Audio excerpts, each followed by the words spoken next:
ایک ڈاکٹر کے پاس مریض آتا ہے، وہ کہتا ہے کہ یہ دوائی کھانی ہے، 3 دن کھانی ہے، فلاں فلاں چیز نہیں کھانی ہے، فلاں فلاں کھانی ہے۔ تیسرے دن آیا، اس نے کہا اب وہ دوائی بالکل نہیں کھانی، اس نے دوائی تبدیل کر دی۔ آپ کہیں گے کہ ڈاکٹر بیوقوف ہے، اس کو پتہ نہیں چلا، پہلے غلط دوائی دی تھی؟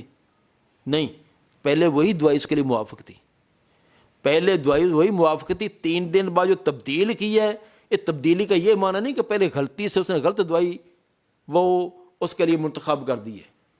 اس وقت اس کا مزاج یہ تھا، بیماری اس درجے کی تھی، اب تیسرے دن بعد تبدیل کر دی ہے۔ اگلے ہفتے آئے گا، پھر آپ کہے کہ وہ پہلے دونوں بالکل ختم، ساری تبدیل اب نہیں دے گا۔ یہ اس کی حکمت ہوتی ہے، یہ دانائی ہوتی ہے۔ اسی طرح ایک ڈاکٹر کے پاس، حکیم کے پاس 2 مریض آتے ہیں، دونوں کو بخار ہے، ایک کو اور دوائی دیتا ہے، دوسرے کو اور دوائی دیتا ہے۔ آپ کہیں گے یہ کیا بھی، دونوں کو بخار ہے، ایک کو اور دوائی دی، دوسرے کو اور اللہ کے بعد ایک کو گرمی کا بخار ہے، ایک کو سردی کا ہے، ایک کو ملیریا، ایک کو ٹائیفائڈ ہے، دوائی ایک ہی ہوگی؟ تیری نظر کا دونوں کو بخار ہے، لیکن اس حکیم اور طبیب اور ڈاکٹر وہ جو اس کی عقل مندی اور سمجھداری ہے کہ جیسا انسان کا مزاج ہے اس کے مطابق دوائی۔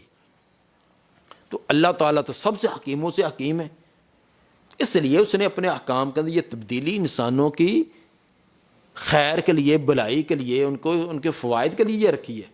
تو اب اس کو کہنا کہ اللہ اپنے احکام میں تبدیلی نہیں کر سکتا،